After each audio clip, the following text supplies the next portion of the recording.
Hindi tayo nakakarinig ng mga sagot mula sa kampo ni Atong Ang. Nako, eto, si Lorna Katpunan, mga bossing, sabi ko, eto, napakagaling na lawyer ho talaga nito, mga kababayan.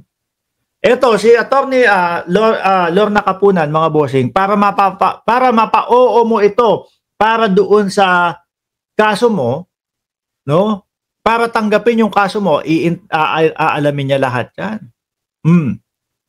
Aalamin niya yan lahat, mga bossing. Yun yung sinabi ko eh. Sabi ko, naku po, mukhang talagang may laban si Atong Ang din dito kahit papaano. Kasi tinanggap ni Attorney Lorna Kapunan yung kanyang yung kanyang kaso eh. Pero ho, ito ang lumabas na balita noong July 14 ho. Attorney, Atong Ang, iniwan na ni Kapunan. Bigating lawyer din ho yan. Sabi ni Ginger Cat, nag-back out naman yan si Kapunan.